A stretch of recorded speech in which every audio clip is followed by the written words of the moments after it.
si Dolly Parton. Sa loob ng 6 na dekadang karera, hindi lang musika ang binago ng 80 taong gulang na si Dolly. Naging bahagi rin siya ng pop culture sa pamamagitan ng kanyang mga pelikula, TV shows, business ventures at charity work.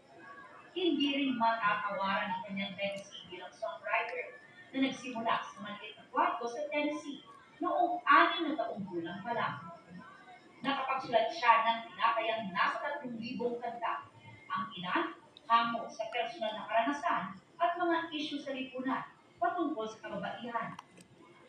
Mahigit 100 million records ang naibenta niya worldwide, kabilang ng kanyang classic hit songs na Jolie, 9 to 5, at I Will Always Love You, na nirevive ng pumanong na rin singer na si Whitney Houston.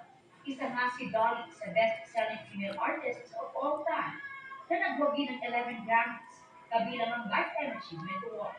Marami rin siyang nakuhang pagkilala sa Country Music Awards at Academy of Country Awards.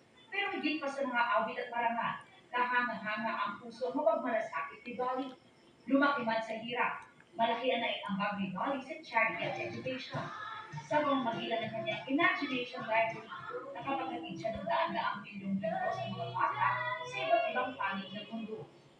Nakibahagi din siya sa pagpondo ng medical research, kabilang ang pag-aaral na nakatulong sa pagbuo ng isa sa COVID-19 vaccine. Ngayong araw, laking gulat ng buong mundo sa malungkot na balitang ibinahagi ng pamilya ni Dolly. Hey everyone, my name is Brian Seaver, son of Cassie Parton, and I am representing the Parton and Owens family today, announcing the passing of my Aunt Dolly Rebecca Parton Dean, sister, sis, Aunt Granny to one generation and Gigi to the next. Sa ulat ng ilang US media, nakipaglaban sa cancer si Dolly at na-admit pa sa isang cancer treatment facility. Buhos ang tribute mula sa mga artista at personalidad na nagluluksa sa pagpanaw ni Dolly. Kabilang na si Beyonce na isa sa mga nag-cover ng famous song ni Dolly na Jolie. Para naman kay Taylor Swift, ang mundo na wala si Dolly ay parang hindi posible, hindi totoo at hindi tama. Nagluluksa rin si Celine Dion, pati sinasabi na Carpenter, Kelly Clarkson, Cyndi Lauper, iba pang singers at award-winning actress na naging malapit kay Dolly. Nagpaabot din ng ikirama yung former US presidents na sina George W. Bush at Barack Obama. Iniutos naman ni US President Donald Trump na i-half staff ang kanilang mga watawat. Pobre Kalamtel na katulong 24 oras.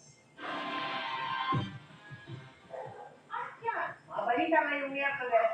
Ako po si Mel Tiangco. Ako po si Emil Suman. At ako po si Vic Moral. Ito ang GMA. Walang kinikilingan. Wala, pinapunta ka. Walang oras na yun. Servisyo, totoo lahat ay hindi natutulog ang balita. Kaya matuto kami 24 oras.